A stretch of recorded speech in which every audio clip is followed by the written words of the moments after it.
This episode of the Adam Carolla Show is brought to you by Simply Safe. Adam Carolla returns to New York City Thursday, October 9th at Rodney Dangerfield's Comedy Club with Kat Timpf and Matt Friend. 2 shows, October 9th. And then don't miss the Ace Man in Pottstown, Pennsylvania on Friday, October 10th and Saturday, October 11th at Soul Joel's. Adam returns to Flappers in Burbank on October 29th. Get tickets for these and every show at adamcarolla.com. Yeah, get it on. Got to get it on. The judge recommend to get it on. Welcome to the show. Dawson's in studio. He's got the news. We'll get into that. Then Kerryn Feehan is going to be in here. She's a funny comedian. She's been in here before, and we'll talk to her. But first, we'll do some news with Dawson. Well, it seems like a bad day to be Mark Sanchez.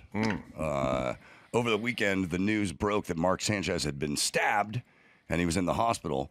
So thoughts and prayers were flying around on X. But this story now updated from the New York Post.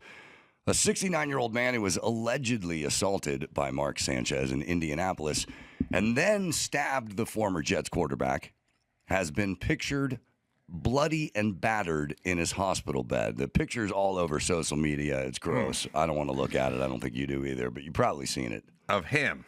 Of the 69-year-old man. Made me think, in the rich man, poor man tradition, I have things that sound good but aren't good, but can be like battered. Yeah, battered. Battered shrimp is good and tempura is good, or there's the bad side of battered. Yep. So it's not all bad with the battered, but well, I saw like a small picture on a phone of like him in a hospital bed.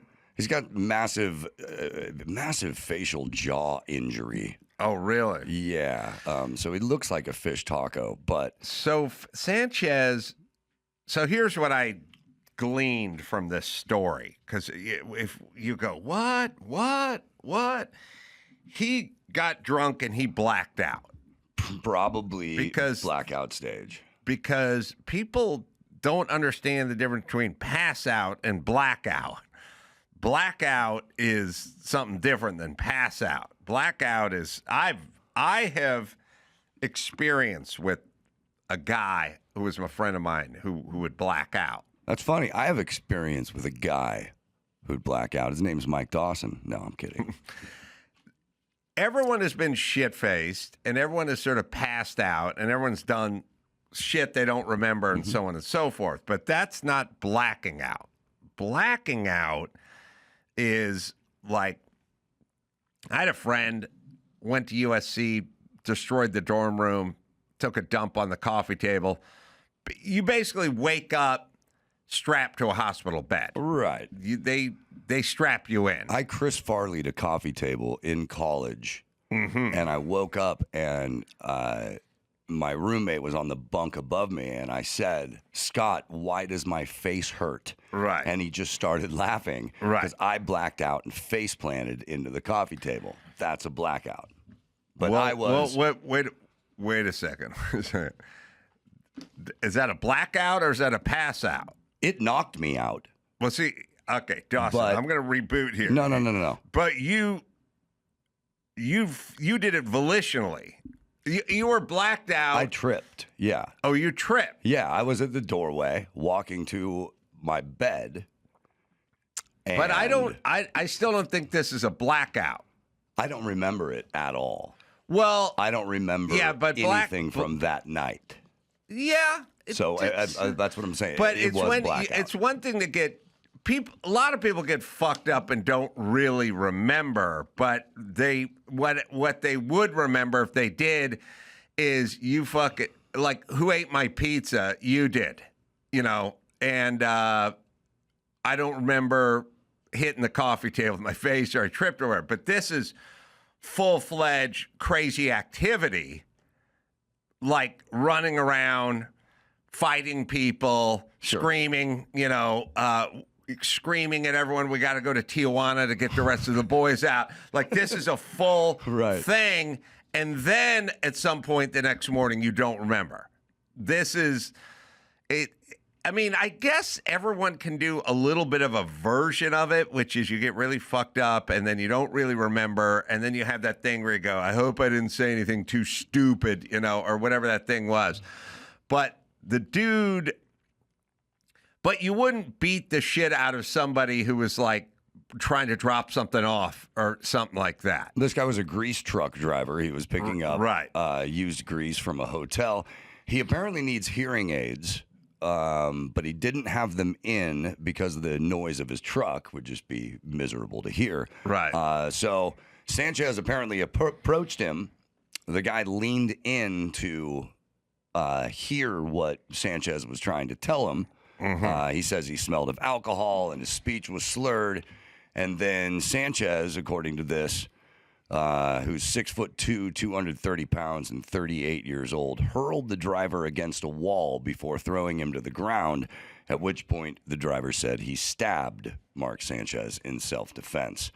Sanchez is in the hospital in stable condition. He's been charged with battery, resulting in bodily injury, unauthorized entry of a motor vehicle, public intoxication, endangering the life of another. All right, so let me tell you what real blackout is. Tell me. I knew a guy, and he had this. Well, it's probably a thing that one in every, 10,000 people get. They get drunk, they go psychotic, they go to a different place, Dr. Jekyll, Mr. Hyde, no memory of it the next day. Yeah. And oftentimes very mild-mannered, regular people. Men and women, and then they go to outer space and they get drunk. And like I went to Tijuana with me and the usual suspects, my dude friends, and we knew people who lived in the dorms in San Diego State. So our plan was we're going to go to Tijuana and party, and then we're going to end up back in their dorms, flopped out. And party we did. The usual stuff, lots of drinking. And then when it was time to head back to San Diego, here's how fucked up we were. We had to decide who was the least fucked up, who could drive the car. We've done that. That was this guy. Yeah. Oh, really? Yeah. Wow. Yeah, that means we weren't in great shape either. No. But he drove the car. And we got to the dorms in San Diego, and then we all kind of spread out. You stay with that person, I'll stay with this person. Everyone kind of crashed out. And then this guy got up and he went nuts. And he ran up and down the dorm room halls, and he banged on everyone's door, screaming, we got to get our boys. Right. He wanted to go back to Tijuana to get our boys out. I remember this. And he'd already been out, and we were already out, and he just kept going up. And then he grabbed his car keys and he said, I'm going back to Tijuana because I got to get the boys out. Oh my God. And the poor girl he was staying with was like wrestling, you can't leave. No. And he went out. She called me and my buddy Chris at like 3 a.m. and was like, you got to get your friend under control. He's out of control. He's running up and down the dorm. He's banging on everyone's doors. He's screaming, we got to go to Tijuana, get the boys out and stuff like that. And of course, me and Chris were just like, yeah, all right. And we just hung up the phone. What did he say the next day when you told him all about this? Well, the next day, he actually spent the night on the street under his car. Oh, God. Yeah, because at some point he fled out to go get the boys back from Tijuana, but she had taken his keys, and so he couldn't start his car. So I think he just ended up on the curb with his car, and then at some point he went from blackout to pass out. And see, I think people always conflate blacking out and passing out. He was blacked out, running up and down the halls, yelling about getting our boys from Tijuana, and then eventually he passed out, and that was under his car. So then when I saw him the next day, he'd been sleeping under his car. Not with a bedroll or anything either, just on the street. And then another time I wasn't there for, he went nuts in his dorm room and destroyed his dorm room and took a dump on the coffee table, and so on and so forth.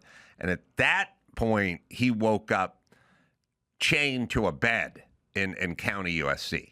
Like Oh. the cops will show up. Right. The cops will get you out. Right. They'll force you into the hospital, and they'll shackle you Holy to shit. the bed. So that's a guy who blacks out. Sure. And Sanchez sounds like he was blacked out, like that guy. He's going to say, I don't remember a thing. I snapped. And he doesn't. I mean, those guys don't remember a thing. And by the way, that's not his personality. That wasn't his personality at all. He wasn't a troublemaker. He wasn't a fighter. He wasn't any of that stuff. He blacks out and goes nuts. And there's a percentage of those people, and those people cannot drink because when they get into that state, you're going to get shot by a cop super easily or shot by anybody because you're going to get stabbed because this is who you're blacked out. So Sanchez going to say he's blacked out. So he's going to use some kind of treatment to possibly get a plea deal. Yeah, but this guy, and listen, I'm guessing if you are removing grease from hotels on a Friday, Saturday night at midnight, you're not rolling in clover. Like he doesn't have a Maybach parked in his driveway. Right. This dude's going to lawyer up. Exactly. And he's going to get some of that NFL money. He's going to get some money. Because Sanchez, it wasn't exactly like he was a perennial all-star, but that guy was a first rounder, first couple of rounds. I mean, not rounds, but top 5 pick, NFL, bonus, there's cash. Right. So that guy is going to get some of that cash. I'll tell you the real winner here. Who? That guy's wife. Because she's been married to the guy for like 41 years. He's obviously financially not a lot of upside. Sure. He's 69. He's cleaning out flues or getting grease from whatever. That's a pretty low-paying gig. Not, maybe she plays a scratcher every once in a while or likes to go to the casino and play the slots. But this $7.2 million that comes flowing into her coffers is going to be quite an upgrade for her. Yeah, big windfall. Yeah. Congratulations. Mm-hmm. Speaking of football, Bad Bunny was the host and musical guest, both host and musical guest, I believe, for Saturday Night Live. His third time on Saturday Night Live. He said a bunch of stuff in Spanish. Oh, let me say this. There's two groups of people. There's a group of people who don't really know who Bad Bunny is. Mm-hmm. And then there's the group of people who say they like Bad Bunny but can't name a song. Mm-hmm. Who, by the way, all you people, I spend my whole life with this. And people go, I like that. And I go, give me 2 songs. And they go, I don't know the songs. I go, all right, just shut up then. Don't say you like them. Right. All right. That's Chuck. He likes Bad Bunny. But he doesn't know the song. Well, he knew 2 songs. How many songs do you... How many songs do you know? 3. 3? Okay. You know 3 Bad Bunny songs and like them. Not by heart, but Okay. I'll listen to them. What are the name of the 3 songs? I'm drawing a blank. Okay. Chuck's that guy. Chuck's the guy who, when you go, I don't like Bad Bunny, he goes, oh, I like Bad Bunny. And then you go, name 3 songs, and he goes, I don't know. Yeah. Okay. Huge fan, though? Big fan. Big fan. All right. Well, we don't need the video. To be fair, ask me if I like... Oh, wait. We'll do this. Watch. Let's turn the tables on me. All right. Say you like Say you hate Led Zeppelin. I hate Led Zeppelin. I love Led Zeppelin. Oh, yeah? Yeah. Great. What, name 2 of their songs? There's... yeah. Yeah, I don't know that there's Misty Mountain. There's the Achilles, the Colonel's Last Stand. Yep. There's God, there's is it Black Velvet? No, wait a minute. Gabardine. Is that a material? Yeah, that's on their 3rd record. Oh shit, Corduroy. God damn it. Wait.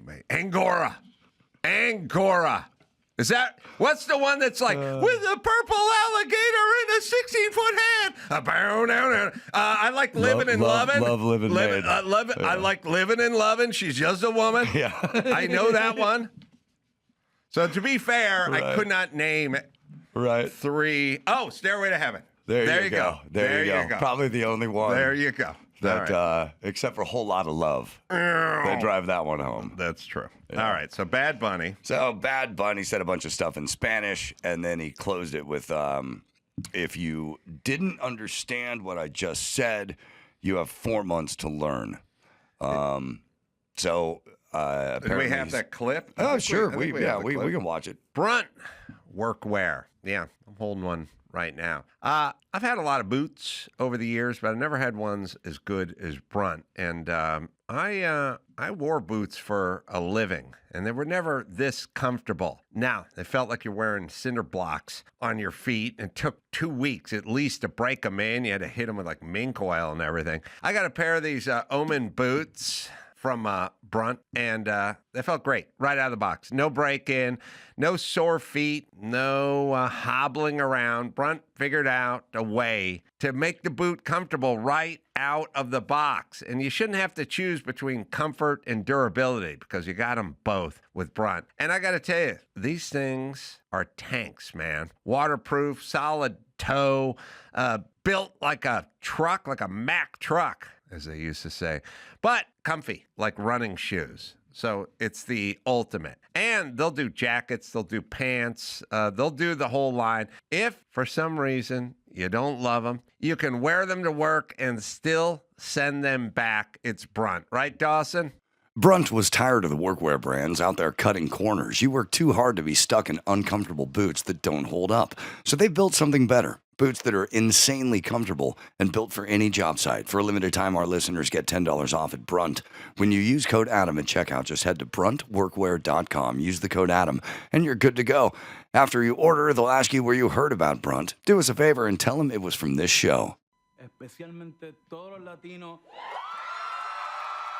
Woo! Todos los latinos y las latinas en el mundo entero y aquí en los Estados Unidos, todas las personas que han trabajado para abrir puertas, más que un logro mío, más que un logro mío, es un logro de todos, demostrando que nuestra huella y nuestra aportación en este país nadie nunca la podrá sacar ni borrar. That's a lot of words. That's a lot of Spanish. If you didn't understand what I just said, you have 4 months to learn. We have a great Barely understood the English part. Right. All right, so is the NFL are they like trolling Trump or like It what? seems like what they is are. their plan? It seems like they or is are. it just one of those? Let's get the tranny he/she guy with a special Bud Light can and his face on it. No one ever goes, hold on. Just hold on a second, because that might not be good for sales of our beer. Right. Like Bad Bunny. I think the NFL believes themselves to be uncancelable. Right. I get it, but they also kind of get that, like, Kaepernick taking a knee is like bad for business. Right. So why are they? They didn't before, though. I know, but they kind of like, are they? Here's what I'm saying. People will watch football like the guys will butt fucking Brokeback Mountain. Like, I can't quit you, man. I mean, every once in a while I get pissed at the NFL and the stop the hate and the racism in the end zone Sunday and all the woke your and veins. the black national anthem and stuff. And then I wake up Sunday morning and my hand's shaking. I start scratching my neck real hard and I go, I can't quit you, man. And I watch the NFL. So that I get.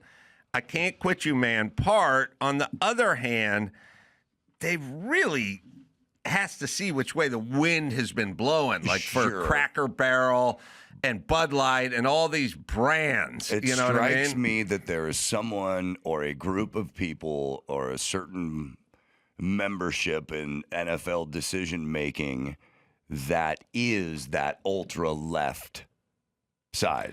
Yeah, there's always the hijacker nut jobs. Yeah. Right, but what I'm saying is ultimately you got to sit down and go, what's this guy doing? Well, he's in Puerto Rico right now. What's he doing? Well, he's there because he says he can't have his concerts here because of the ICE is going to raid his concerts. And then you got to go, oh, so this guy's not a Trump fan, right? And then you go, no. And then someone's got to go, I don't know. Yeah. What are the Doobie Brothers up to? Yeah. Or Right. let's right. just- let's I get mean- Michael McDonald out there. Well, what I'm saying in the corporate America does two things. They go, we would like to provide this, and we'd like to entertain, we'd like to put on a show, and so on and so forth. But mainly, they're like, we don't want to piss people off. Like, we don't want to get into trouble. Like, we're looking for That's all they have to do. right. That's all they have to do. It's really everyone's watching the Super Bowl, no matter what. Right.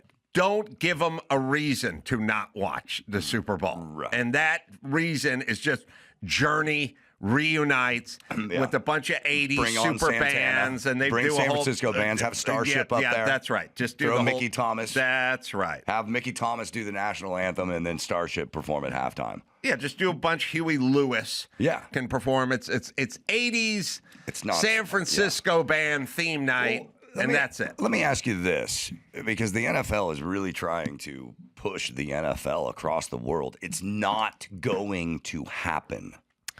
I think that may be part of it. I think trying to get the world I think into that- the NFL. And I think it's a really stupid thing for them to try to do. It's not going to happen.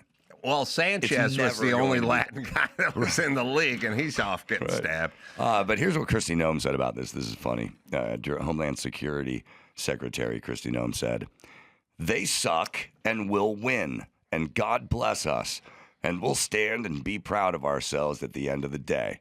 They won't be able to sleep at night because they don't know what they believe, and they're so weak. We'll fix it." Well, it'll be one of these things. Here's what'll happen, and this is the time we're living in, where they'll go, look, Bad Bunny will make some sort of statement. He'll make fun of Trump voters or call them deplorables or something. He'll say something. There'll be something. He'll say something in Spanish at a concert or something. They'll grab it. They'll translate it. They'll throw it up, and then they'll get all of Trump world and half this nation agitated, right? And then at some point, the folks on the left, they'll go, what? And they'll start fighting back and they'll push back, and then they'll go, why do you have to? And it's like,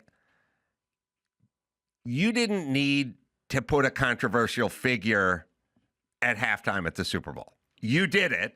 And then that person said something, and then the same folks that got pissed off at Bud Light are going to say something, and then you want to know why they're saying something. They're saying something because you started this. They're picking a fight. Right. They do not have to do that. They and don't they did have it on purpose. that- And then Right. some people say that we can't blame the NFL. We have to blame, is it Jay-Z's company? I think so. Who's responsible for the... Well, then, okay, let's blame him also. I'm fine with that, too. There's But enough to go also- around. Let me just say this as a guy who watches the NFL and enjoys some music. The NFL halftime show should not be an artist or an entity or a band where I sit at home along with millions of others Americans and go, I have no fucking idea what this person does. Like, Right. I don't know one song. Right. Because if you really think about a concert, like, what is a concert? Well, the concert is you go see Paul McCartney, he plays Beatles songs, he plays Wings songs, and at some point, an hour 28 in, he goes, now something from the new album, and you go, I'm going to get beer. You guys Right. want a beer? Right. Because I want to hear the songs you're familiar with, right? And so what the halftime show is it would be a Paul McCartney concert or Prince concert or whoever, distilled down to like 21 minutes. It's every hit packed into this tight little sort of bouillon cube of entertainment, right? Right. This is the opposite of that. I'm going to go there and I'm going to turn on the game. I'm going to watch the Super Bowl, and going in, I'm going to go, unless he does Paul McCartney songs, I don't know. I won't know Let any. My Love open the door. Right. I'm going to sit there going, Pete Townsend. Yeah. I'm going to sit there and go, I don't know what this guy's. Now, if the Who's playing, I'm going to go, oh man, I know they're not going to play Squeezebox, but man, I hope they play Squeezebox. Sure. And I'm gonna go. I want something from Quadrophenia. Sure. You know, I'm going to start thinking, and I'm going to hope that they're going to. I'll know every song. Know every song. One of the prerequisites you're getting at this, the band, whoever plays, should have a greatest hits record. Yes, and you won't know any of the songs Bad Bunny's going to play unless you're sitting next to Chuck, because Chuck obviously wrote the Bad Bunny songbook. Yep. I mean, he's an aficionado. He's got the fan club. He'll do it in English and in Spanish. Yes. God love him. Yes. He loves that Bad Bunny. So, no, millions and millions of Americans are going to sit at home having no good fucking idea what Bad Bunny song is going to play. But I predict, let's not forget this, because everything must be ruined and every fight must be had. He'll say something stupid going in, be like 10 days before the Super Bowl. They're going to try to get him. They're going to say, no, we can't have him, after he said, gringos are all retarded or something. He'll say something about the blue-eyed devil or Trump or whatever, and then they're going to go in, and then families are going to get separated and it will never happen. Or you could have just done Journey, and we've never had this argument. Well, let me ask you a question. Are you actually going to watch this halftime show? Now there's a large part of the country, apparently, that is pulling for an alternative halftime show starring Creed. Oh, wow. I would watch Creed. I am all for the Let's Go Brandon part of life. Yeah. And I learned it during God, I think it was that. There is a part of life that's an alternative. The Richard Kim incident at my high school. Richard Kim was this sort of thick, bespectacled Korean guy who carried a briefcase in the 80s and wore your dad's dress shoes. And when he was a Korean guy, didn't know Levi's and stuff, And I didn't even know how good his English was, but he was running for class president. Okay. And nobody knew who he was, and everyone thought he was a weirdo, and he wasn't popular or anything. But they were having the debate, or everybody would get up and have 5 minutes to give their speech in front of the auditorium, right? Which was at the. I did it every year. Oh yeah, class president first 3 years of high school. First three. Yeah. How big was your high school? I think it was an all-boys school. There were 300 in my class, so 1,200. That's damn impressive, man. That's a big deal. That's impressive. So I never ran for anything. I was anointed class clown, but I never ran for anything. But I didn't get class clown. I got loudest, and that hurt. Yeah, that's the most improved of class clown. But it's also, you just make noise. It's just thanks, guys. But you were president. Freshman, sophomore, and junior class president. Couldn't pull off the senior year, huh? No. The guy used my speech against me, and it worked. Really? Every year I did a speech. I told a story about some kind of animals, and there was a, in the end. The first one was a horse race. And this horse that everyone thought was going to win trips right out of the gate, doesn't even finish. They had to shoot the horse. And what I'm saying is, don't be that horse. Get a good start. Elect me as your president. And they did. So the Richard Kim. So here's why I'm all for counter. So I say, let's go Brandon. Let's go Brandon is just a bunch of people goofing on other people, right? And I'm all for the goof. And I like the message the goof sends. Like, hey, fuck you, Goodell and NFL. What if we all just what if everyone just tuned out, watched a Creed concert? Right. Fuck you. Like, I like it. Richard Kim was, he got up to do a speech. He was awkward. I don't even know how much English he really mastered or whatever. Everyone knew he wasn't like Mr. Popular. And it was in an auditorium. It's in the basketball gymnasium, and I was part of it. And he got up there, and someone just went up and just yelled we love you, Richard. And he's like, thank you know, he's doing like a Nixon peace sign thing, like, thank you. And then at some point, I was like, Richard, and everyone's like, Richard. And the place started going nuts, and they were like chanting his name over and over again, like he was a rock star, but he was a dope, you know. No, but it was all ironic. Right. And then at some point, like they calmed everyone down. And at some point, like Mr. Smith had to take to the microphone and go, now listen, there's not going to be any more outbursts. He's going to give his speech. And then he'd like go, so, and then someone yelled, I love you, Richard. And then everyone would go, Richard. And he was drinking it all in because it wasn't ironic to him. All he knew is he went from obscurity to the most popular guy in the school. But we just thought it was funny that this Korean guy who carried a briefcase and like wore his dad's shoes and a clip-on tie and stuff would be a rock star. And I don't even know if he won. I mean, it would be so great if he did, but he probably didn't. But it was ironic. You can find a picture of Richard Kim from North Hollywood High, like circa 1981 or 1980 or 81, and you'll see this dude. But the point is I like the goof. Yeah. I would push hard for everyone just to go watch Creed. Yeah. I would too. And if they do Creed, I mean, I'm gonna watch it. Then my junior year, my speech was, you had this great dog and this dog's dog toy, chew toy, and the dog loved its chew toy and was great. And then they got him a new chew toy, and the dog choked and died. You know, I'm your president, right? It was a total douchebag speech. And then the guy after me, there he is. Richard Kim. Yeah.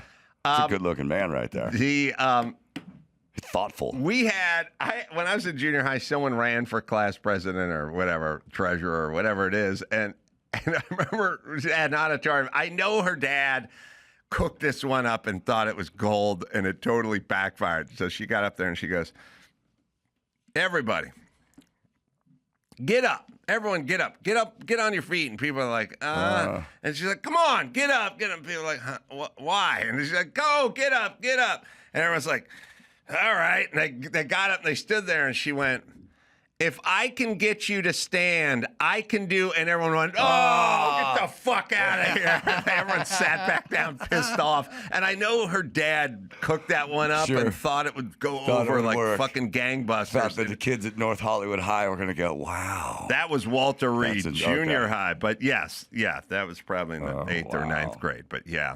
Oh, my God. All right, one more before we bring Kerryn in. All right, let's do this one. Kids in New York are subway surfing on top of trains, and they're dying.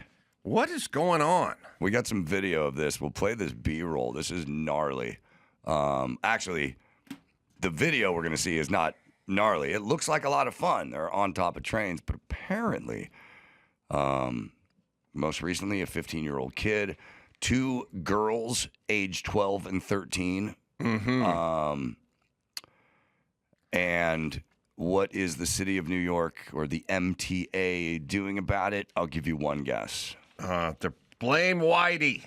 No. Put barbed wire on the top of the trains. There you go. No, they're going to do a study. Oh, study. They're going to do a study. Study about kids who don't fucking have dads in the house? Because that's the only study that's going to be worthwhile. Right. That's the one study they never do is the one about how kids with no dads in the house grow up a certain way and become criminals and do a bunch of shit you don't want them to do as a society. But they will never look at that, even though they are interested in systemic problems and how to get to the systemic root of the problem. But they never get to the root of this one. No. We are living in They'll probably say kids love trains. That's what we found out. They'll do something about needing a music program in the inner city or some bullshit. You know, they're going to need money. They're going to need some more money to fix this. We are living in a weird time, which is we're living in a time of extreme safety and extreme danger simultaneously. So we all grew up somewhere in the middle. Like everyone rode a bike, no one wore a helmet. Right? Right. Everybody ate basically the same thing. Drank out of a hose. Everyone's sort of, All the cars were about the same. None of them had, crumple zones or airbags or anything. But it was all just kind of. They were all Buicks. It was. We all lived in the middle, and now. Right. Yeah. There's kids. They're putting on helmets to walk out the front door. Every car has a crumple zone. The kid's got a peanut allergy. He's got a foodborne allergy. He's just sensitive to this. It's like we are wrapping some kids in bubble wrap, and the other ones are like, he was 11. He got shot because he was sitting out front of his house, and he lives in a place where people shoot people and run. Like weird, extreme, dangerous sports like, how'd that kid die? Well, he walked up to the top of the 6th Street Bridge on one of those arches and was taking pictures. Or, what happened to your son? Oh, they did a street takeover and a guy was in a Dodge and he was doing donuts and my son was out there trying to touch the cars that went by. Oh, really? Because my son is dipped in Purell, wrapped in bubble wrap, and has 3 helmets and a condom on right now. and I'm raising him in a root cellar with a fortified door. And he's only can eat. By the way, he can't drink water out of the sink. It's all got to be mountain water from a bottle and triple filtered. There's almost no middle ground either. No, we're going to have a bunch of triple filtered water helmet wearing. They're going to invent a helmet for drinking water. Right. Or it's going to be 2:30 in the morning on a Wednesday night, and your kid's going to be out in the middle of Hoover and Alvarado dodging a Dodge Demon that's coming around the fucking corner because he's trying to film it and get some likes, and you don't even know he's out of his bedroom. Right. Those are our choices. We either have a bouncy castle or Thunderdome. Wow. Oh, man. That's a good place to leave it. Powerful riff. Wow. All right. Kerryn Feehan, comedian, will be in here, and we'll talk to her right after this. O'Reilly Auto Parts. O'Reilly Auto Parts. Yeah, you know the jingle. These are the guys who keep your car on the road so you don't end up stuck on the shoulder looking like a dope. Friendly, helpful service. Folks that know their way around an automobile. And you're not some kid standing back there staring at his phone, angry that you're asking him a question. That's not who they hire. They hire men and women who are enthusiasts, and they know their way around because I've been in there, and I know my way around, and I know when someone doesn't, and they do. Thousands of parts and accessories. It's stocked either online or in the store. They usually have what you need, but you want to do it online, you can do it online. Wipers swapped, brake lights out. Yeah, these pros, they'll help you find what you need. Or they can hook you up with a local shop if you're not the DIY type.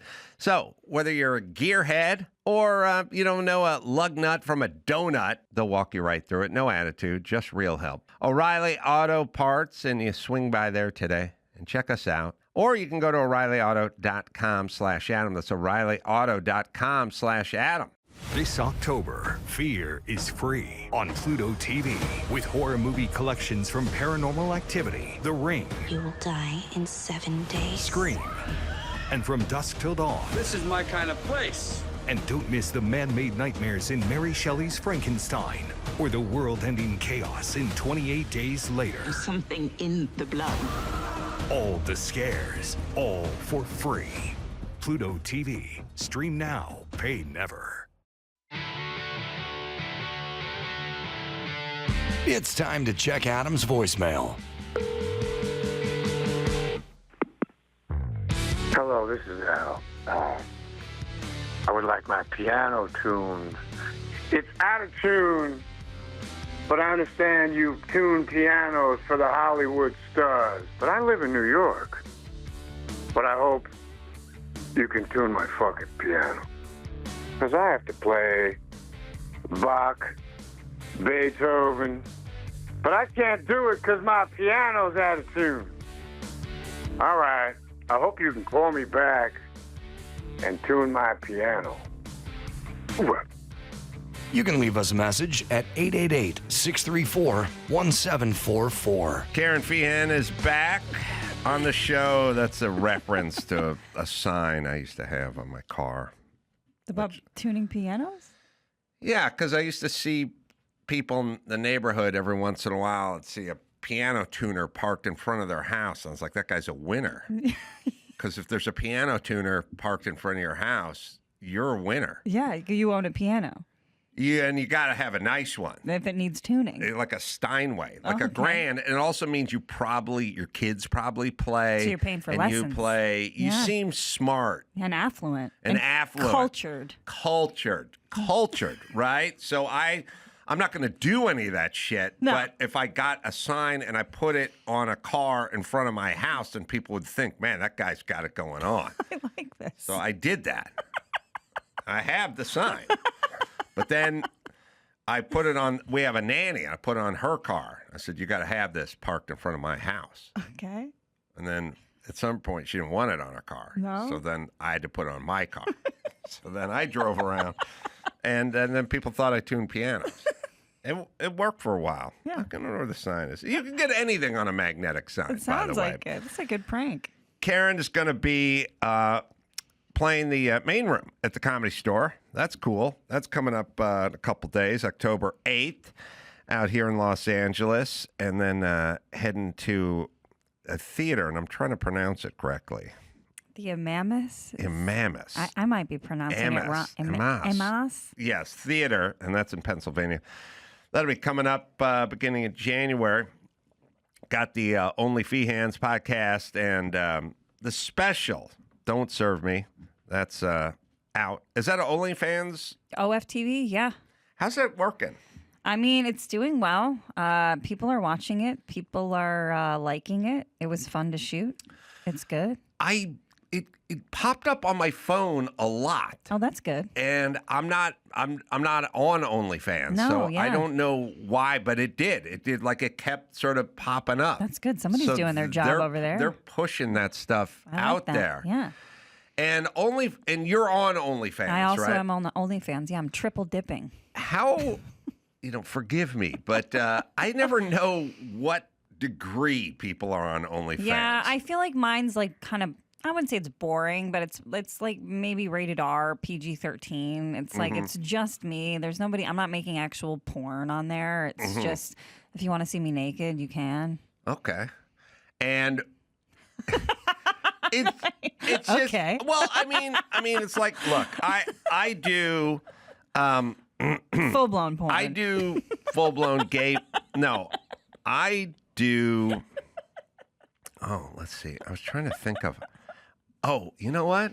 Someone was telling me I was doing a TV. I like coming up with a good gay porn name. Okay. Yeah. Yeah. You know, and I was taping a show with Byron Allen, and they said we had to stop because of Mike Pop, and I thought Mike Pop is a good gay porn name. Absolutely. You working with Mike Pop? Yeah, he's one of the best. Get ready. Mike Pop's good. He's a pro.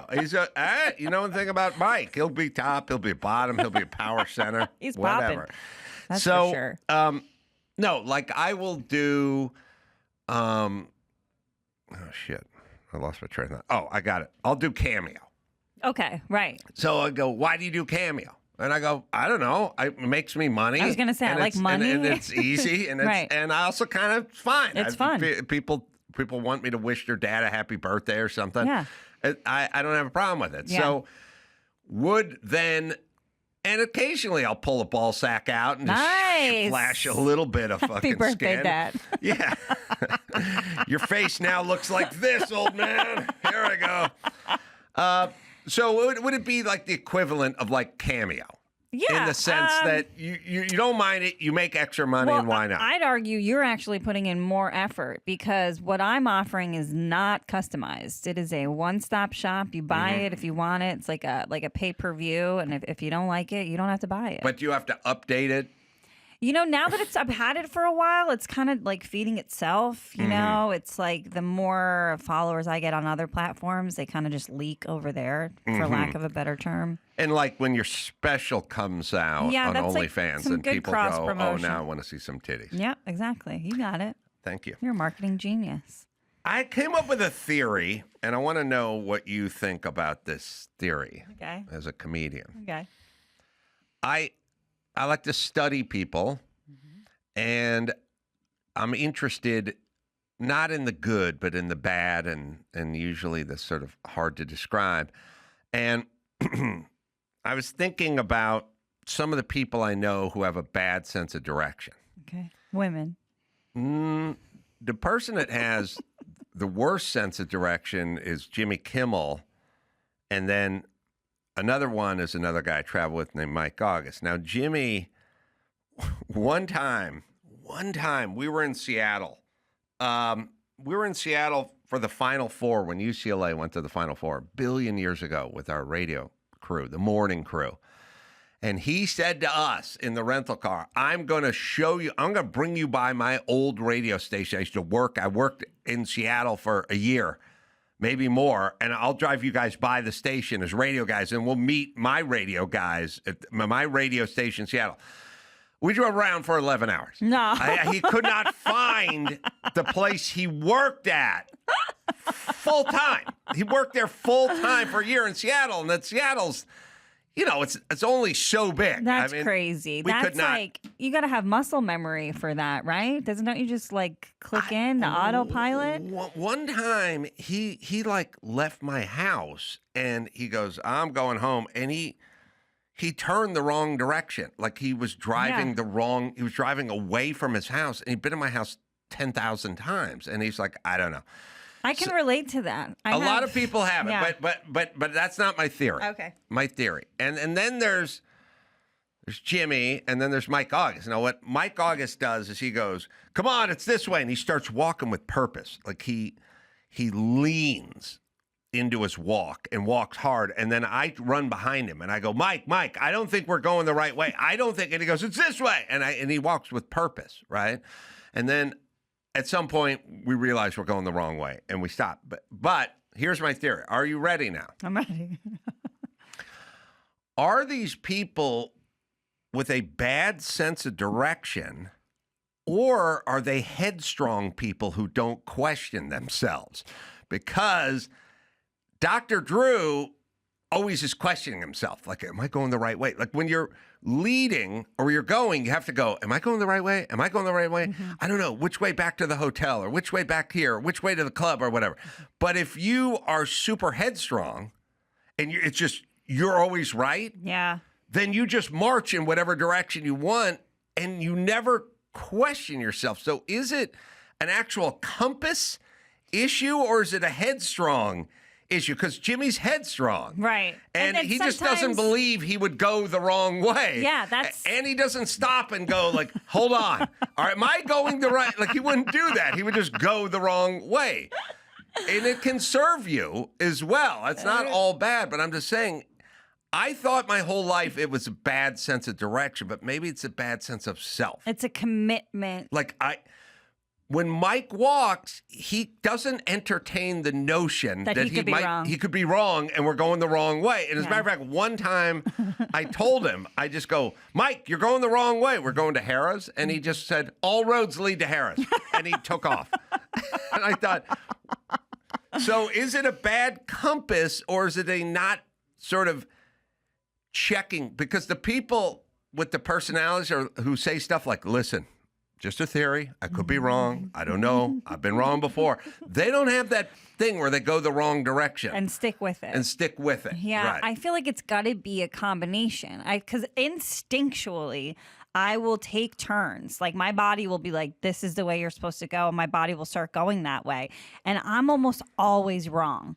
But I question myself. The second I get a sense of this might be wrong, I look at my Google Maps and I'm like, you couldn't be going more wrong. You couldn't be more incorrect. Right. I think the commitment to the wrong direction, that's an ego thing at a certain point where it's you couldn't even think that maybe you're leading people into the wrong, going the wrong way. I have an exquisite sense of direction, That's so but good. I'm also...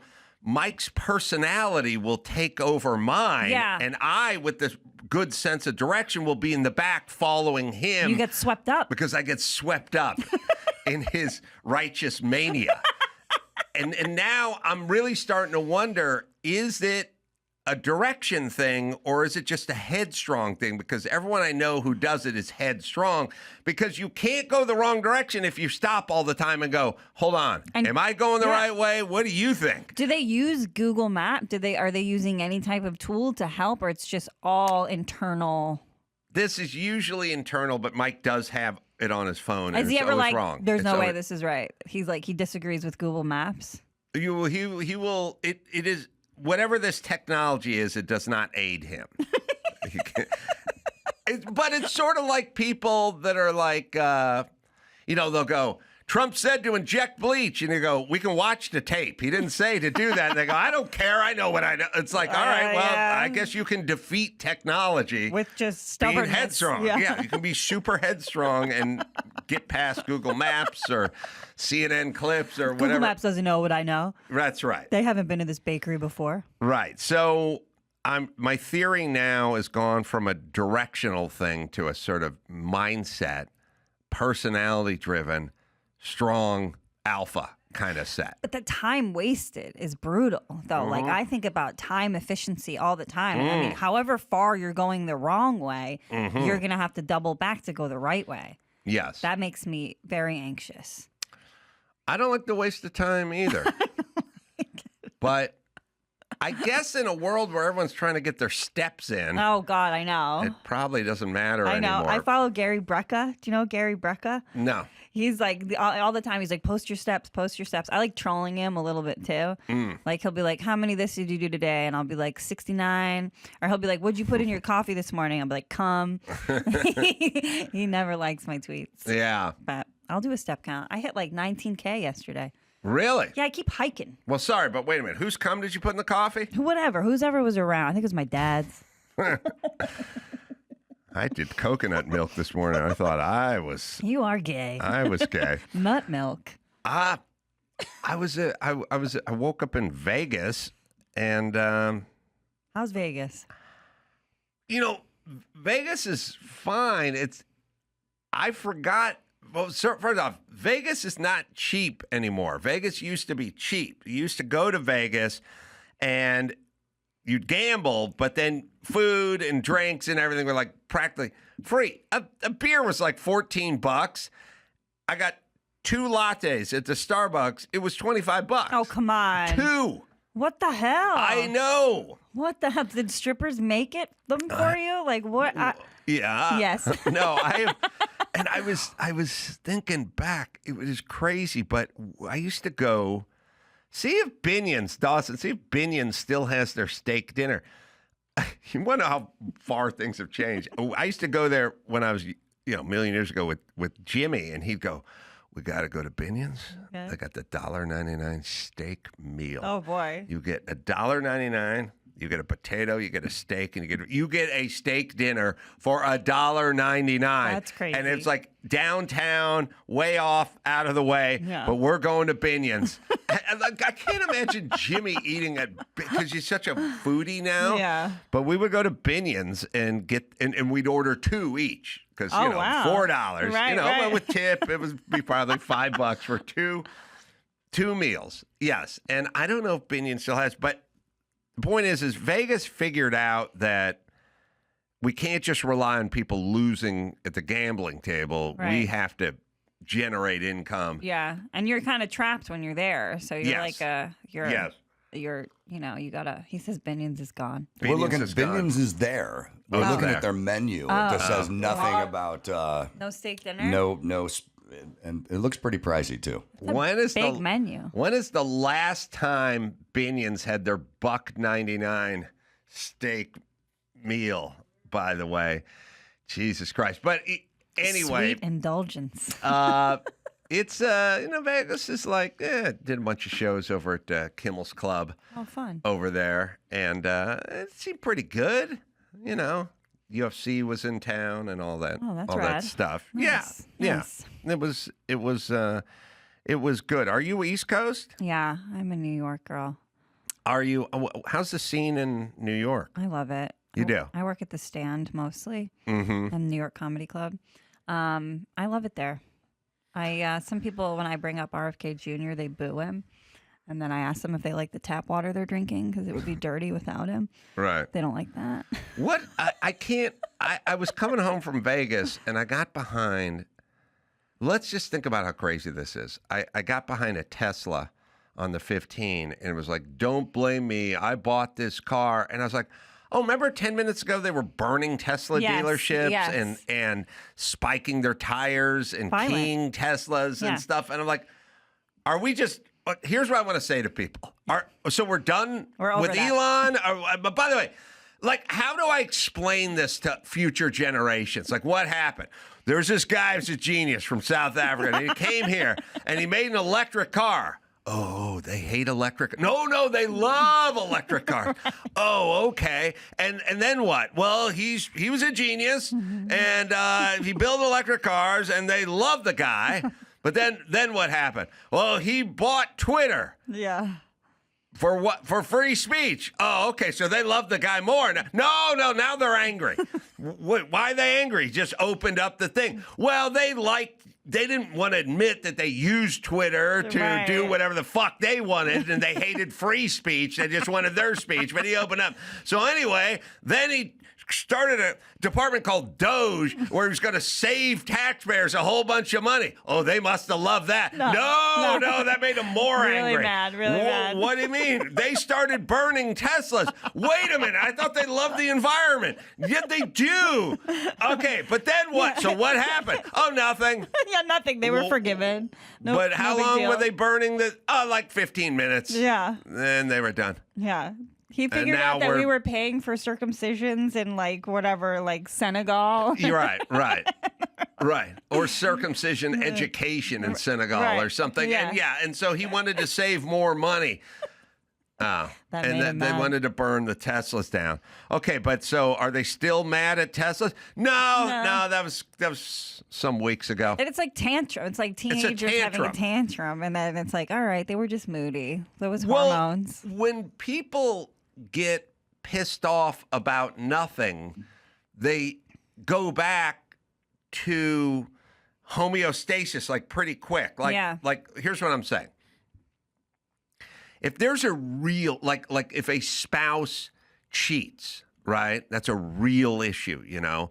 And then that woman may not forgive and may bring that up periodically for quite, you could be 7 years down the road and you'd be like, I'm in the mood for Thai food. Oh, like your girlfriend used to love Thai food? Is that why you went Thai? Like they'll get in, it's a fresh wound and that Band-Aid's ready to rip off at the drop of a hat all the time. But then there's people that freak out and get pissed off like over nothing. Yep. And then you go, oh, that person's really pissed off. And then 2 minutes later, like they're not pissed off because it's nothing. Yeah. And they shouldn't have been that pissed off in the first place. Yeah. So they go nuts over stuff like people in Atlanta can't get water to vote, to stand in line, and there's a rule of 200 feet from the polling place. And it's like, then 10 minutes later, you go, what about that stuff you're freaked out about? And they go, I don't care. Move the All-Star game back to Atlanta. I don't care anymore.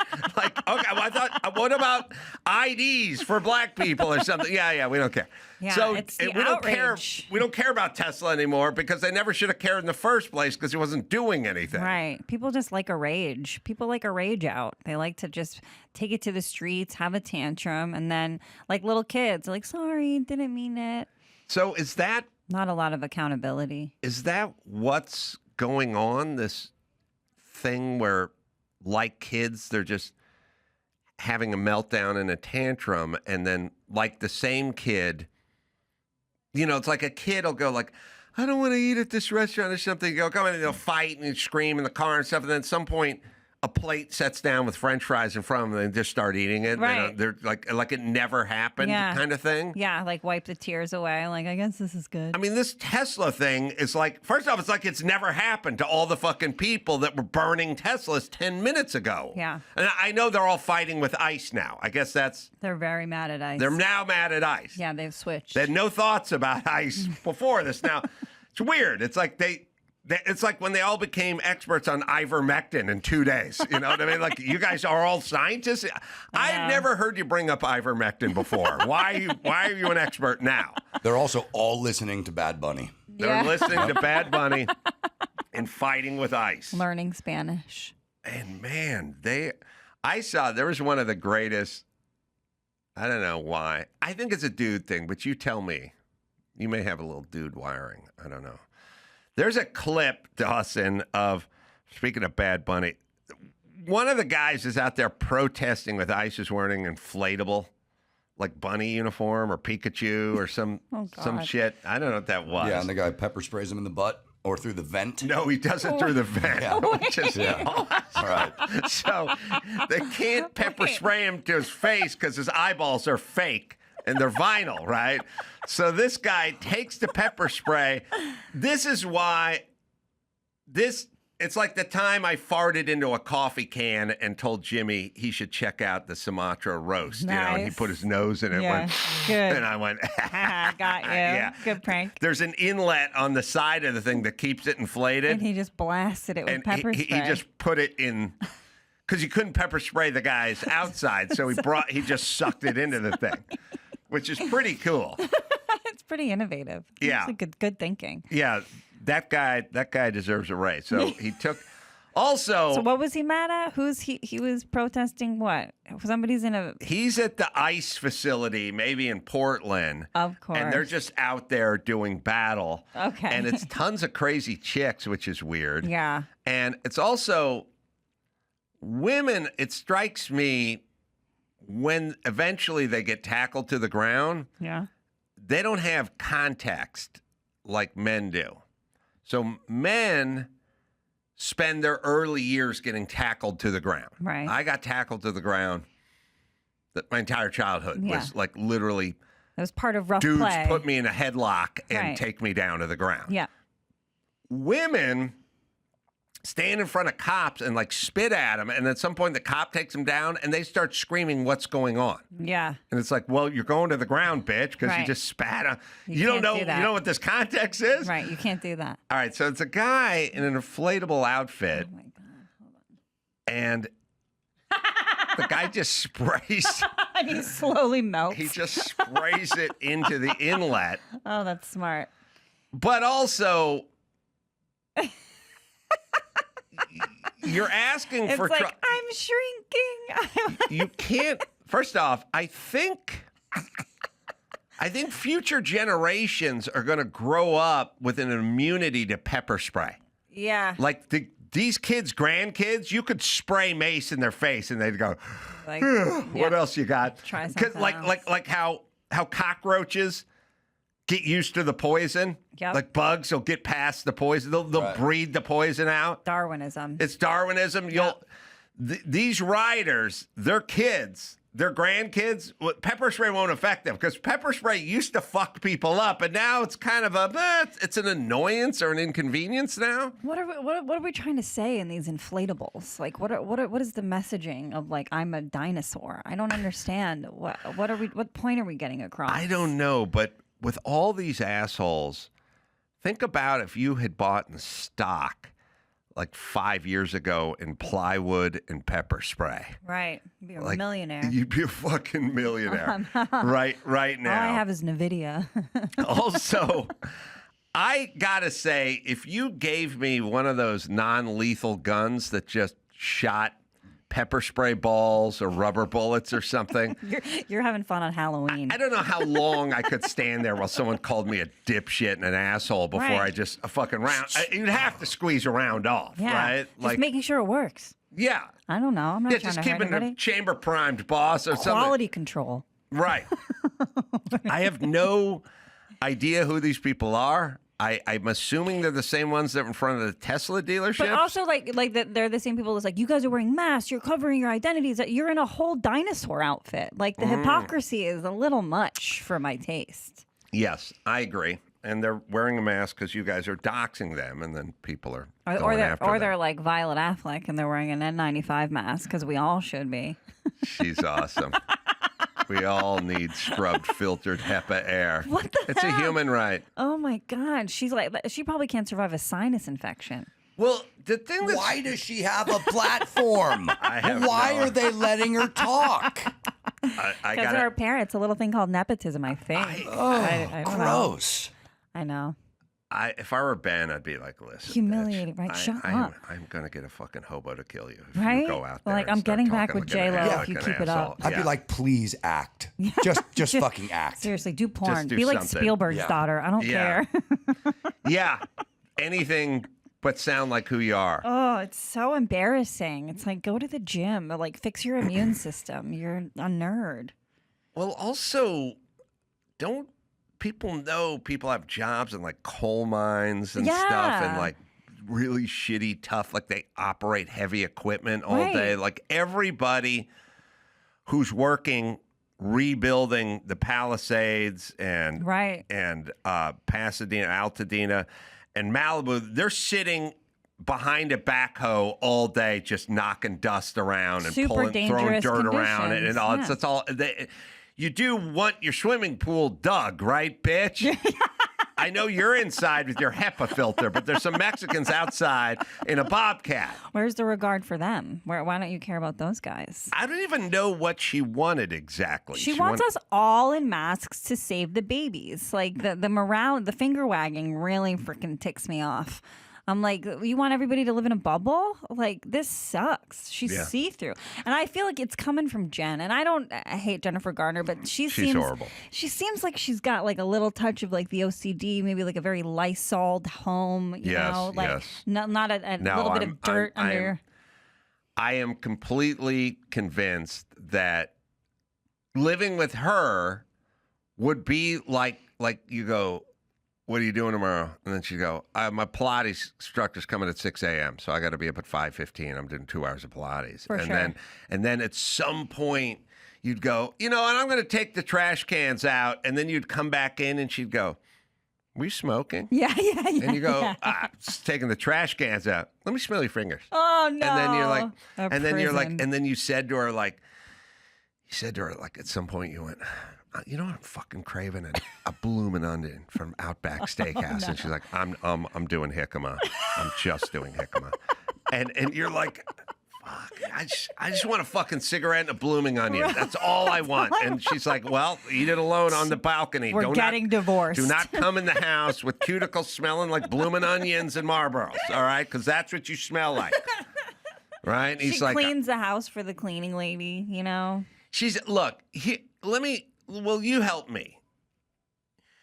You want to live with a responsible person and a person that is mostly sober and a person who takes care of business. But you don't want to live with a person where, like, on a Saturday, you crack a beer at 1 p.m. and they're like, isn't it a little early Ugh, for that? right. And you go, okay, all right. And then they go, your socks were on the bathroom floor, and you're like, it was just one sock, Well, Right. could you? And it's like, then it becomes, and she's doing Pilates somewhere right now, and he's smoking. Like, he's on a balcony watching the guy in the Pilates Prius pull up, and he's going, hey, the Pilates guy's here.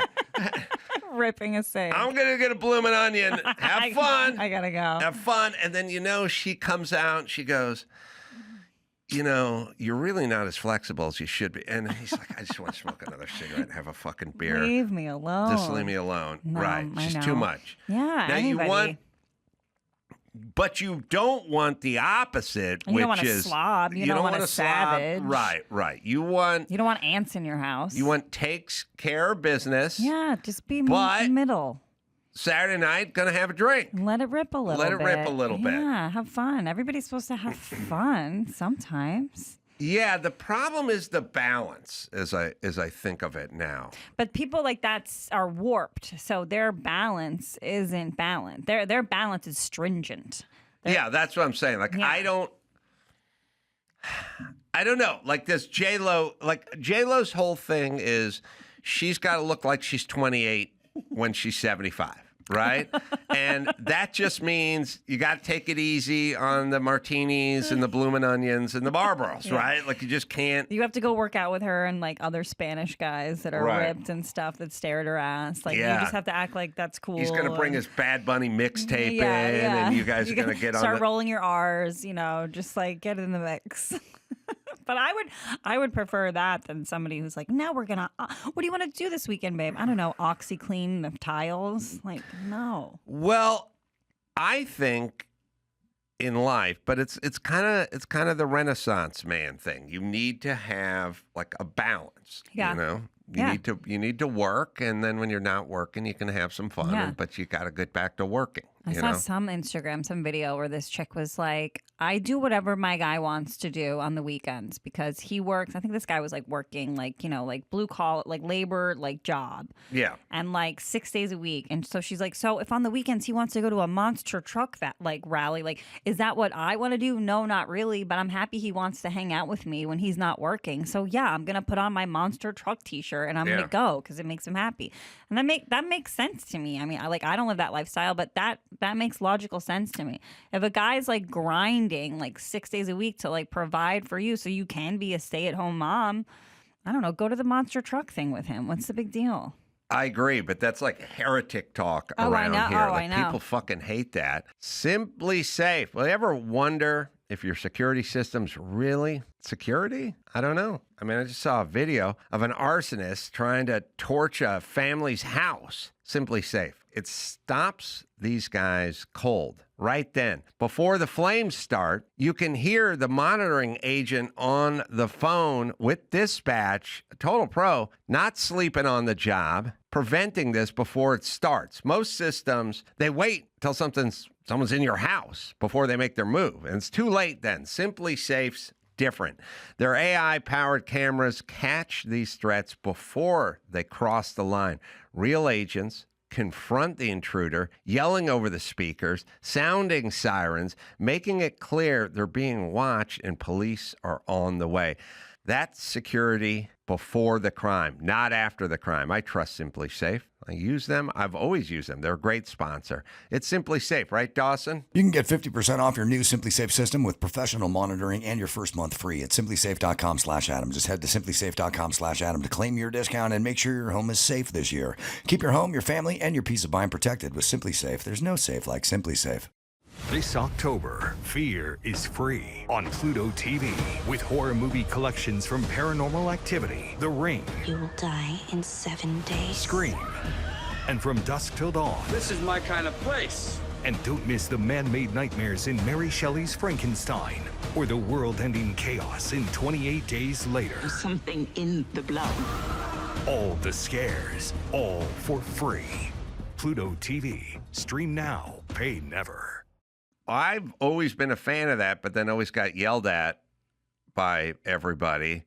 And they think you're a bad person. And the deal is, look, I've always felt that way. And I felt it's kind of necessary. Like, you cannot keep someone. And Yeah, you're telling me you want the guy to come home and like then do like chores and like take care of like the kids and everything? Like, one of the reasons one of my people would cite me as a douchebag is like a parenthetical. Yeah, like when you're doing my eulogy and you're doing the douchebag side of the equation, they will cite this. But I was early money on this. I'm talking, this is 20 years ago. I said to my ex-wife at the time, I don't think we had kids at the time, She didn't cook anything, so she was like, we're going to get Indian food. And at some point, we like ordered it, and then it was like, who's getting the Indian food? Who's going to pick it up? And I said, well, you pick it up. And she said, why do I have to pick it up? I want you to pick it up. And I said, and this is 20 years ago, and everyone thought things were a huge douche. I said, look, get in the Jaguar that I lease you. Yeah. And then take it and go down the driveway that I paid for. Right. And then go through the electronic gates that I made. I made those gates, yeah. And then drive down the street and get to the Indian place, and then pull the credit card out that I pay for. Yeah, and then get back in the Jag and come back through the gates to the big house I pay the mortgage on, and then we'll eat the food. That's how this is going to work. And everyone's like, "You're the biggest douche in the world," and it's like, I don't know. I'll call myself a realist. Yeah. And by the way, if you flip the script on that, right.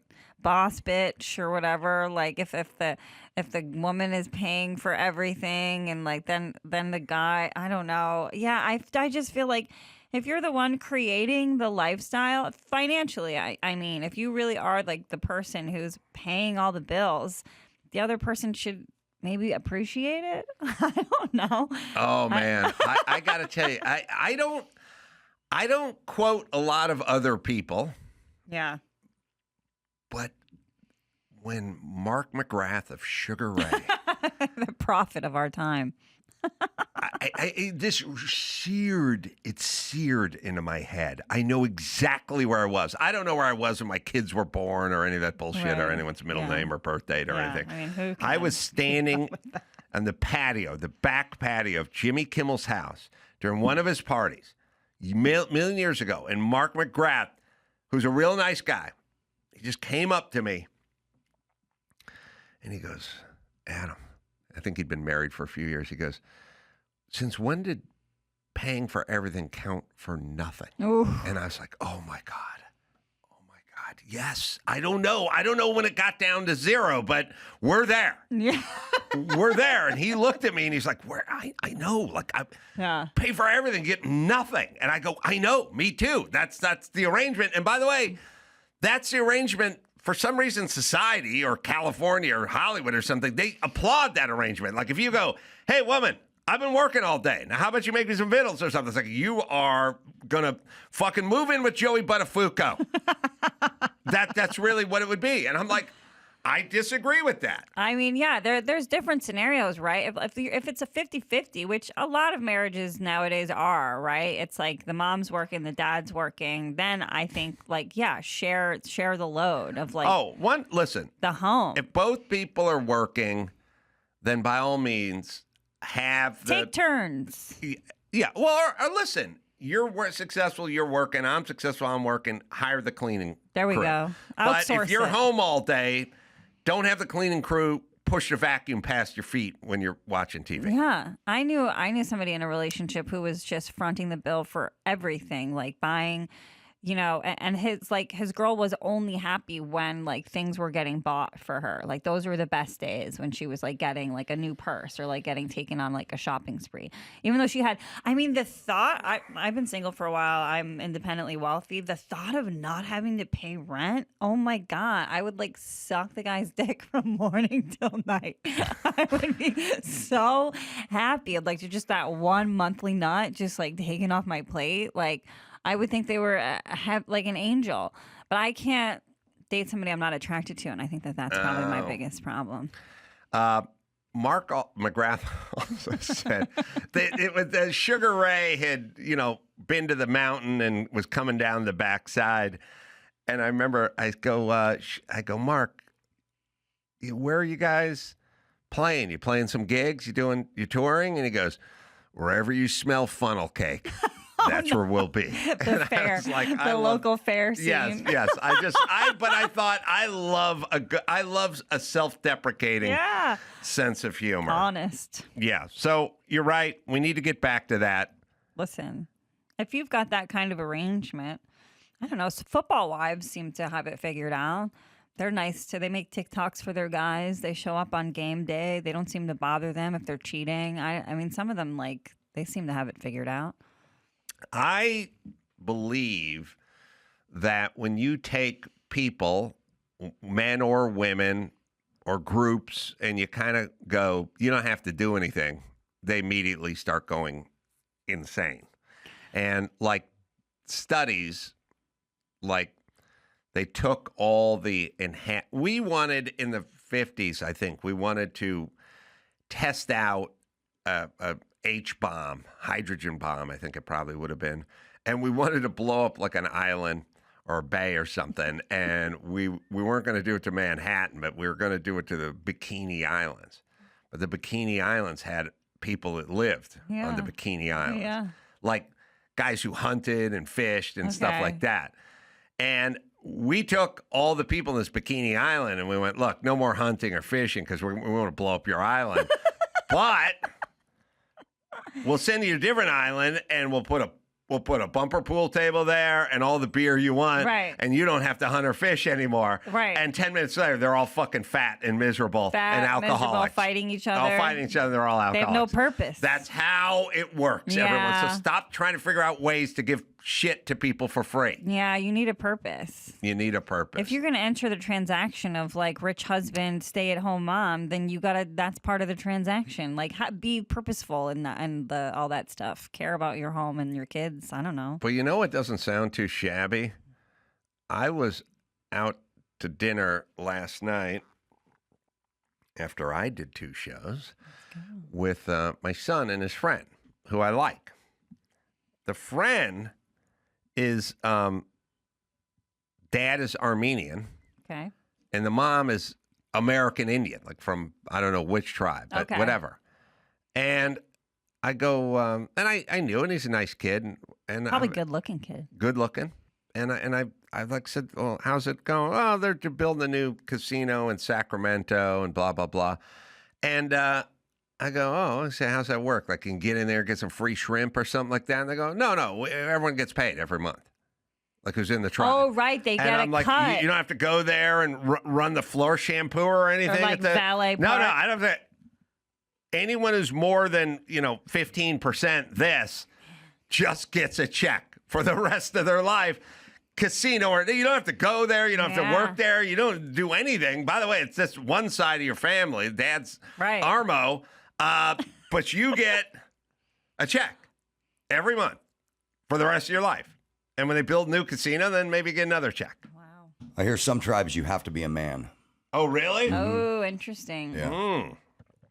That's interesting. And the funny thing is that would piss off AOC, but she'd be in a weird loggerhead thing because, like, on one hand, she hates men. On the other hand, she loves the indigenous people and their peaceful ways, right? So it's like, how would she? How would she be able She's to? she's gonna have trouble with this one, right? That's a math problem she can't solve.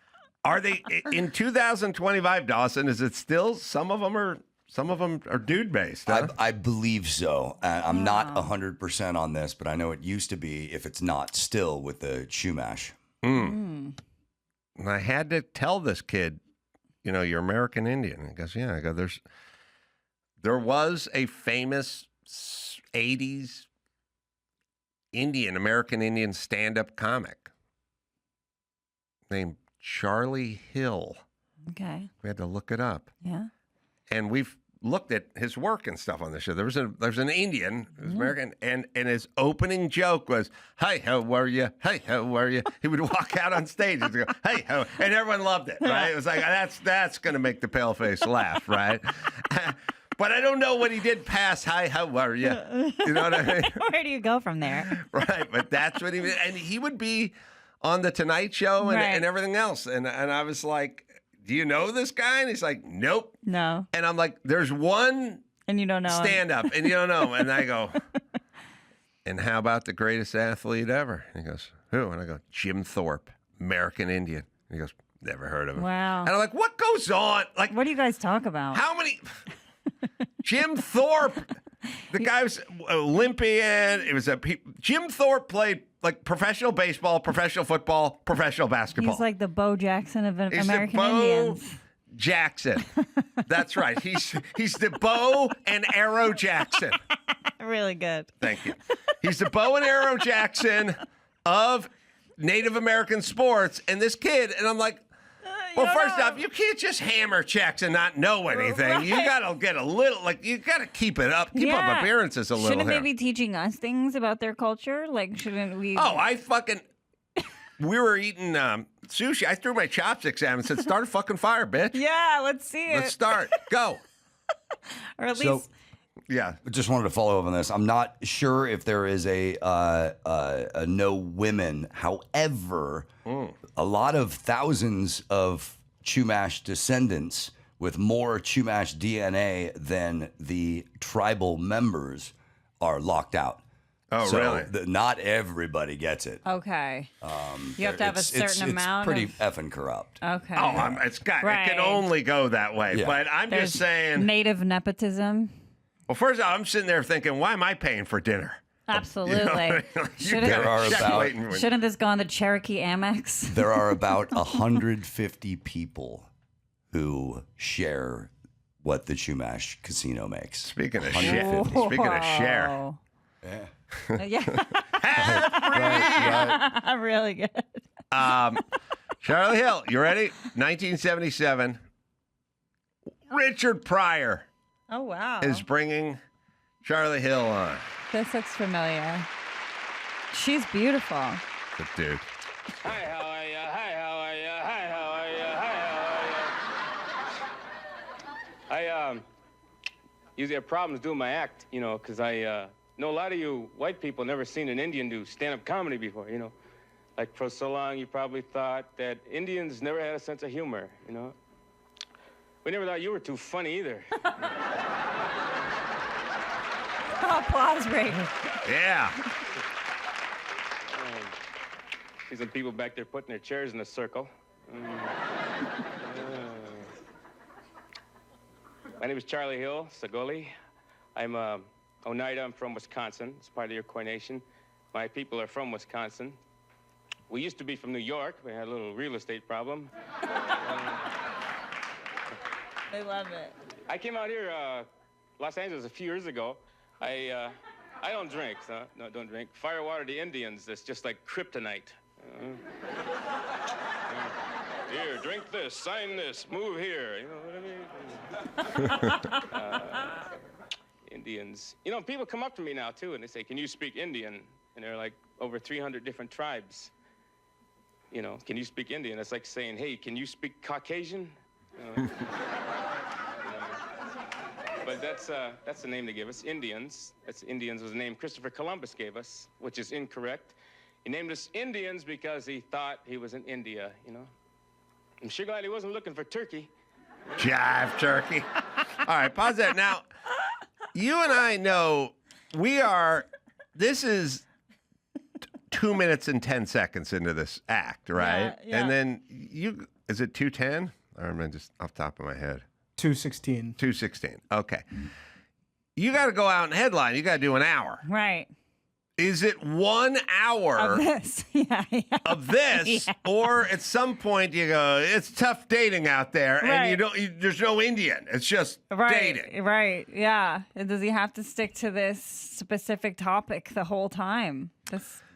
And then my question, and you, I don't know how you answer. I know you'd have to be alive, but they had guys, and they had a thing. You know, they go, you don't have to call me Johnny. You can call me Ray, or you can call me Jay, but you doesn't have to call me Johnny. And they do in a Miller Lite commercial, or he'd do, hi, how are you? Yeah. But then at some point you would headline. Right.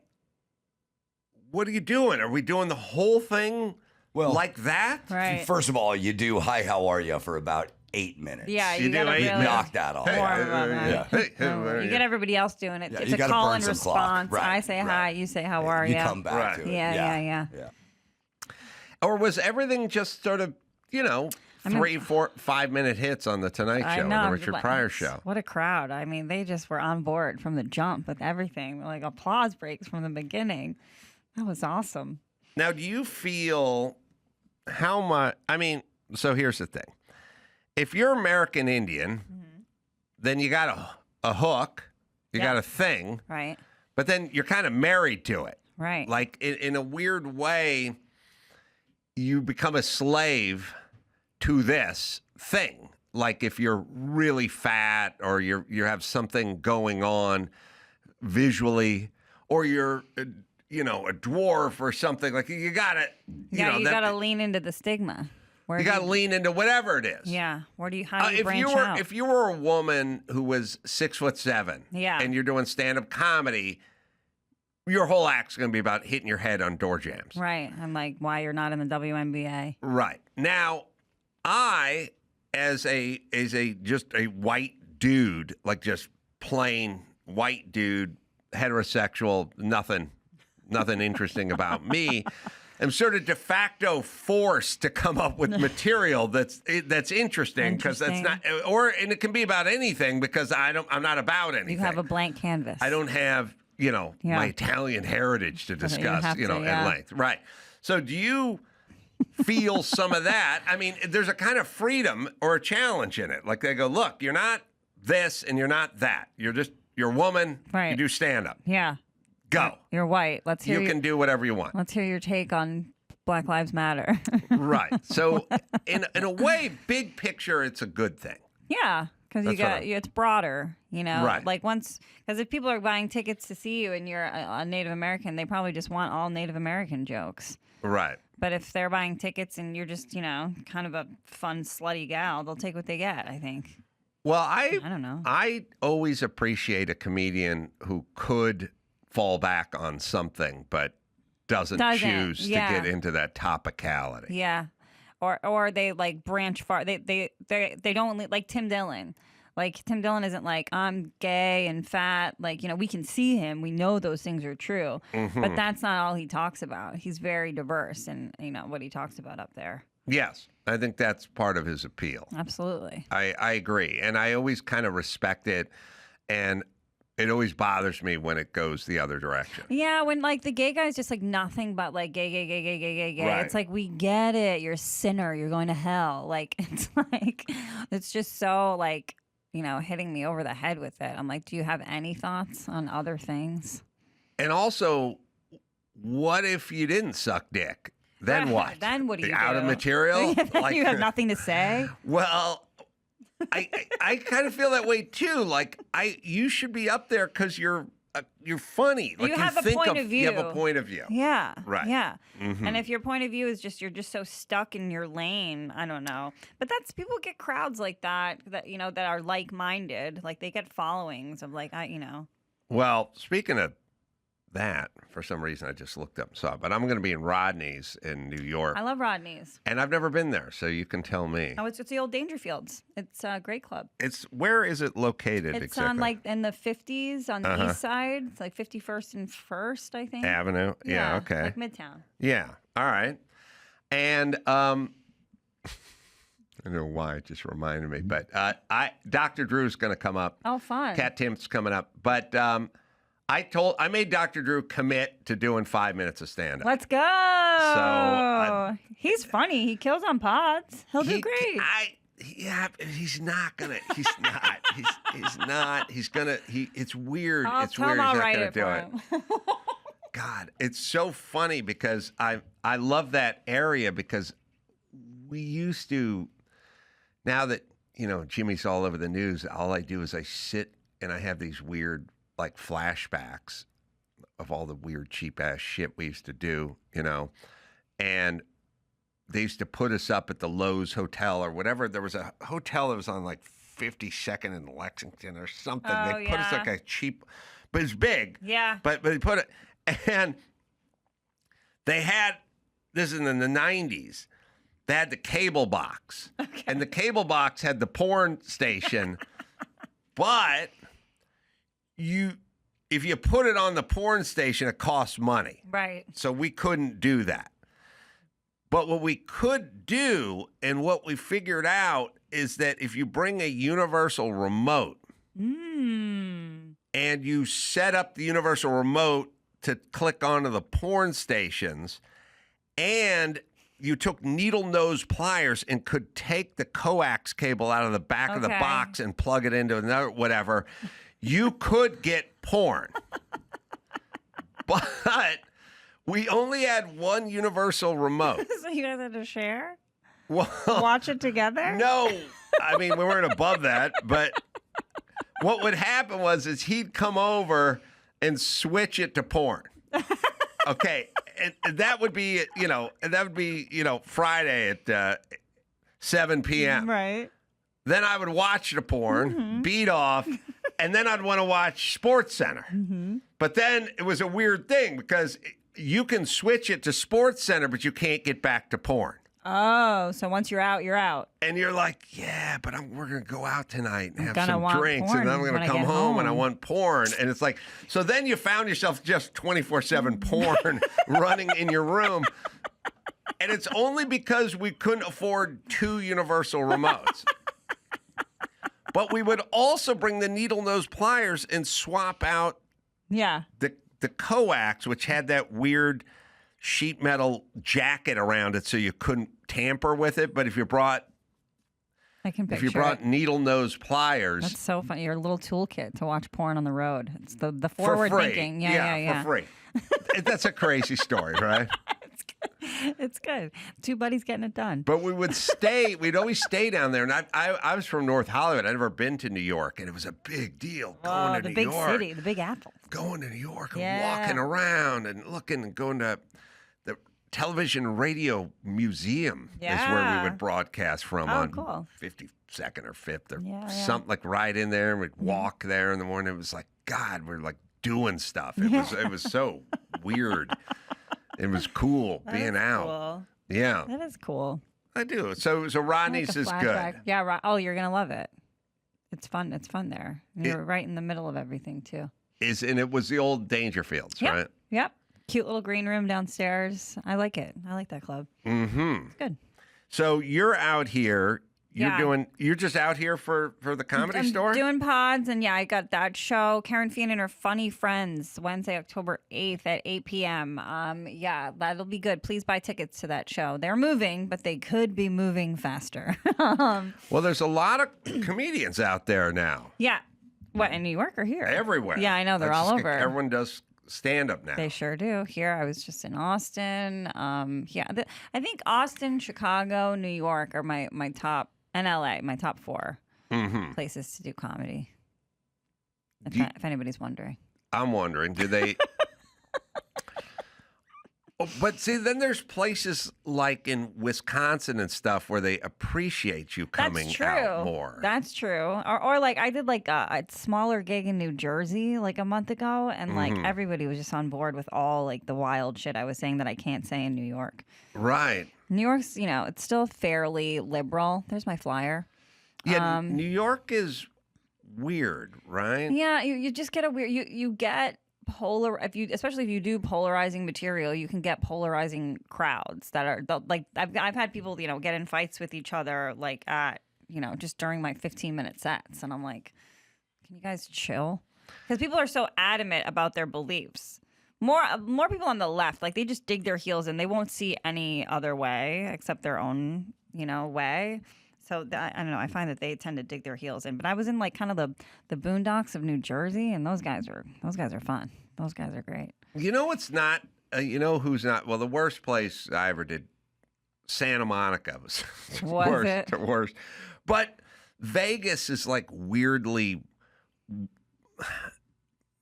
uptight or something in their own way. Surprising. Why? It's weird. I don't know. There's a joke that I tell. And I told it over the weekend, and in the room, they just went silent, right? Like they just go, oh, Yeah. they go silent. So there's this joke where it was sort of spontaneous. It's the P. Diddy trial and how they have to have the courtroom sketch artist, and they can't. I watched the OJ trial on TV, and now I got to see somebody, who used to work at Knott's Berry Farm draw whatever it is, and then the camera will film that, and then I can watch it on TV. So it's a weird society is the joke. And then I go, but what if we just got rid of cameras everywhere? Like no more Ring doorbell cameras. We just have somebody stand on the porch and just draw all the crime. And then I pretend like I'm the Ring doorbell artist, and then I go, oh, I'm out of Brown again. I just bought a case of Brown Monday, and I'm out.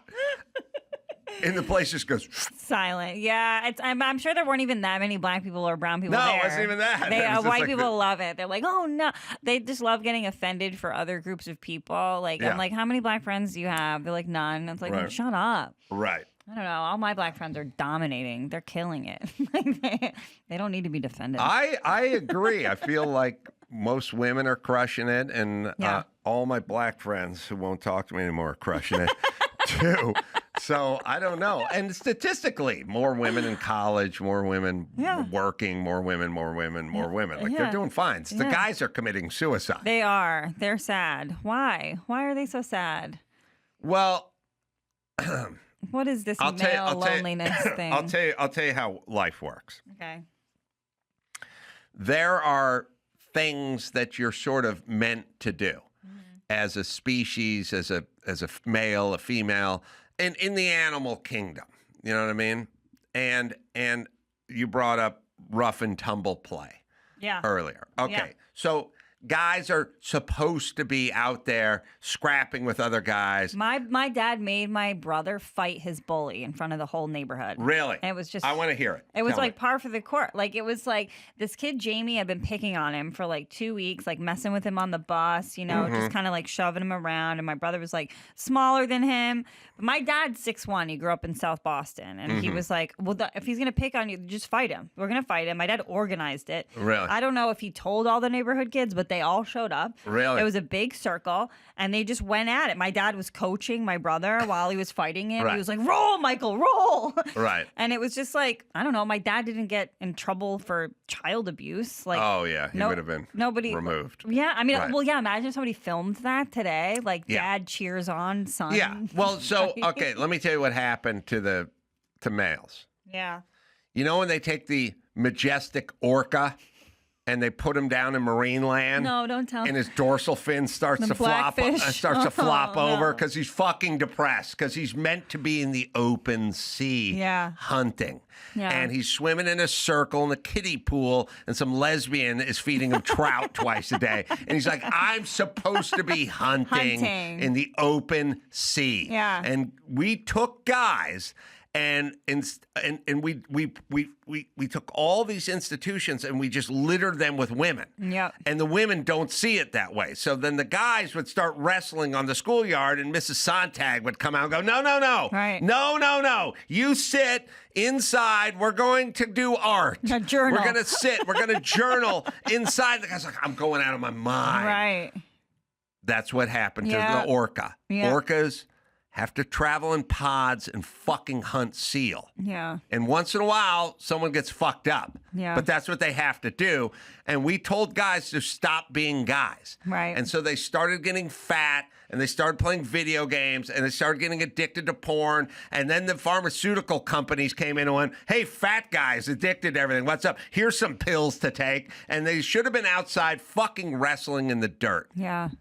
So we're to blame. I know. But not me. I said, fuck y'all. Always. I always said it. I'm not going along with this shit. I'm not apologizing for it. I'm not going to roll this way. I know. I do, like, obviously, like, as a woman, I feel for women, too. It's like, I grew up with, like, you know, very much like the feminists, like, you can do whatever you want. You can be whatever a guy can be. And, like, girls were, like, smarter than boys in school. And, like, Yeah. they got better grades. And I went to, like, private school. So, you know, manners were a big deal. Like, so I definitely saw, like, the slow kind of, like, castration of, like, the male ego, I suppose.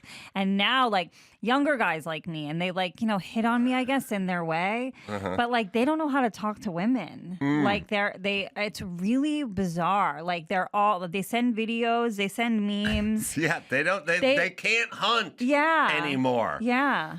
Dawson, you will back me up because I've said, since you and I have been working together, because one of the things they tried to do is they wanted to eliminate Pop Warner football and tackle football. They're like, no more tackle football until you're 16 or whatever it is. And and Dawson's heard me say this. I'm like, don't do it. And they go, these kids are getting hurt.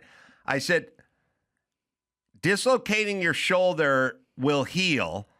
Being a pussy is a lifetime sentence. For sure. You will be a fucking pussy. And I got the shit kicked out of me playing football, but I'm not a pussy. And I use that much more than the injuries slow me down. And I've said that for 20-something years. You've at least said it for the 20 I've known you. Right. Right. So there you have it. Yeah. And that's what we're dealing with. A bunch of fucking young pussies who are, it's blackfish. They're just swimming in a circle. Yeah. The dorsal fin is flaccid and flopped over, and Yeah. they're waiting for some bitch to feed them. Yeah. And they're all, like, playing video games with each other. They, like, interface with, like, their little headsets. They're trying to simulate hunting. Right. But they're getting fat and dumb. And then you put an actual living, breathing female in front of them, and they don't know what to do with it. Yeah. Her. Them. What do you pronounce again? They, them. Yeah. That's what's happening to dudes. Yeah. I feel bad. I don't know. I feel like what are women supposed to do though? Well, because we the still good want to news- earn money. The good news is this. Half of them are going to start going into the octagon and like rolling jujitsu Right. every day. And then the other half are going to start trying to shoot Charlie Kirk and whoever else. That's basically where they're heading, and they're know. transing. I try to do my part. I retweet Andrew Tate at least once a day. I fucking love him. The other day he just tweeted out, he goes, words can't hurt your feelings. You're just a faggot. The tweet that I think angered more dudes than any tweet I've ever sent out is I wrote, I'll paraphrase, it was a few years ago, but I went, more American males now wear bracelets than eat stew. I know. And everyone's like, what the fuck's that mean? You don't think I'm a dude? I got bracelets. I don't like stew. It's like, I was like, oh, I touched a nerve. The angry vegan. Here, yeah. You should be eating stew and you shouldn't be making bracelets. All right. Let me give you a plug, Kerryn. Again, October 8th, coming up here in the main room at the Comedy Store. You don't want to miss that. And Only Feehans is where you go, the podcast, Yes, right? yes. The special, Don't Pod. Serve Me, Yep.